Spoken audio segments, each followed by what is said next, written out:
আসসালামু আলাইকুম, কেমন আছো সবাই? আমি আলহামদুলিল্লাহ ভালোই আছি। আজকে কতদিন থেকে বলতেছি না আমি একটু অসুস্থ।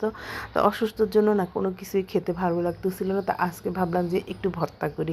পাটায় বেটে ভর্তা করার মতো এনার্জি ছিল না। তো ভাবলাম যে হাতে মেখে যে ভর্তাগুলো করা যায় সেটাই করি। তো এই তো আর অসুস্থ হলো, একলা সংসার হইলো, কিন্তু নিজের সংসারের কাজ সব নিজেকে একাই করতে হয়। এখানে আমি টমেটোর চাটনি করার জন্য টমেটোগুলোকে সিদ্ধ করার জন্য দিয়ে দিয়েছি, তারপরে আলু দিয়েছি আর দিয়েছি একটা ছোট সাইজের ইলিশ মাছ। তো এগুলো আমি তেল দিয়ে ঢাকনা দিয়ে বসাই দিয়েছি, আর কিছুক্ষণ পর পর এই পাশ ও পাশ খুব ভালো করে উল্টাপাল্টা করে ভেজে নিচ্ছি। আর এখন সব উঠাই ফেলতেছি। তো উঠে তারপরে এই তেলের মধ্যে আমি কয়েকটা শুকনো মরিচ ভেজে নিব। আর এই শুকনো মরিচগুলো দেখতে বোঝা যায় না, কিন্তু আসলে এত ঝাল হয়েছিল ভর্তাগুলো, প্রত্যেকটা ভর্তায় অনেক ঝাল হয়েছে। আর এইদিকে আমি একটা ডাল বসাবো, মুগ ডাল। মুগ ডালের মুড়িঘণ্টটা আমি একটু অন্যরকমভাবে রান্না করি। তো ভাবছিলাম যে এই রান্নাটাও তোমাদের সাথে একটু শেয়ার করব। তো এই যে মাছগুলোকে প্রথমে কষায় নিয়েছি। এখানে তোমরা যেসব মশলা দাও আমি সেগুলোই দিয়েছি। আর আমি এক্সট্রা দিয়েছি একটু আতপ চাল। পোলাও চালও দেওয়া যায়, কিন্তু আমার কাছে আতপ চালটাই বেস্ট লাগে। আতপ চালটা দিলে না এই ডালের তরকারিটা এত মাখো মাখো হয়, দেখতেও যেমন ভালো লাগে, খেতেও কিন্তু একটু আঠালো হয়, আমার অনেক বেশি ভালো লাগে। তো ডালের মধ্যে আমি ঝোলের জন্য পানি দিয়ে একটু গরম মশলা গুঁড়া আর জিরার গুঁড়া দিয়ে ঢাকনা দিয়ে বসায় দিছি। আর এই দিকে আমি ভর্তাটা করে ফেলতেছি।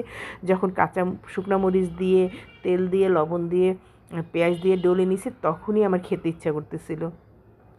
তো ওইটাকে আমি 3 ভাগ করে 3 ধরনের ভর্তা করে ফেলতেছি। তো প্রথমে আমি আলুর ভর্তাটা করেছি। আলুর ভর্তাটা দেখো দেখতে কী যে সুন্দর লাগতেছে, আর খেতে যে কী পরিমাণ মজা হয়েছিল, তবে একটু ঝালের পরিমাণটা বেশি হয়ে গেছে। আর এখন করতেছি হলো ইলিশ মাছের ভর্তা। যেহেতু এটা ছোট একটা ইলিশ মাছ, এটার মধ্যে এত কাঁটা ছিল, তো বাছতে অনেক সময় লাগছে। তো কাঁটাগুলো মোটামুটি বেছে এখন এখানেও মাখানো পেঁয়াজ মরিচের মিশ্রণটা দিয়ে দিছি, দিয়ে সরিষা তেল দিয়ে তারপর একটু ধনিয়া পাতা দিয়ে ভর্তাটা করে নিব। এই ভর্তাটাও খেতে অনেক মজা হয়েছে, বিশেষ করে ইলিশ মাছের ভর্তা খেতে তো এমনিতেই অনেক বেশি মজা হয়। তারপরে করব হলো টমেটোর চাটনি। টমেটোর চাটনিটাও করে ফেলতেছি। আর যেহেতু আমি আগে পেঁয়াজ মরিচ এগুলো মাখায় রাখছি, এই জন্য ভর্তাগুলো করতে না আমার খুব একটা সময় লাগেনি।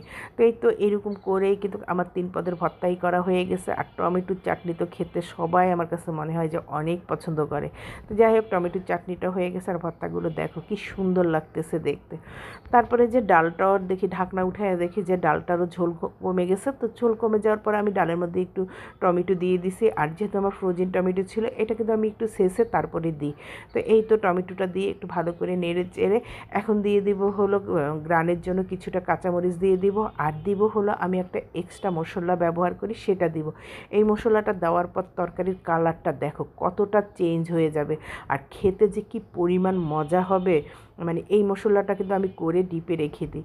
তারপর এখন একটু বাগার দিয়ে দিচ্ছি, আর বাগার দেওয়ার পর দেখো তরকারির কালারটা কতটা সুন্দর হয়েছে। তারপরে দিয়ে দিবি একটু ধনেপাতা দিয়ে তারপর উঠাই ফেলবো। তো আজকে এগুলোই করেছিলাম আমাদের দুপুরের খাবার দাবারের জন্য। যেহেতু বাচ্চারা আছে, ওরাই, আমার বাচ্চারা না মুরগি খেতেই চায় না। মুরগিটা যদি রান্না করি, রান্না বান্না না একটু তাড়াতাড়ি হয়ে যায়, কিন্তু ওরা তো মুরগি খায়।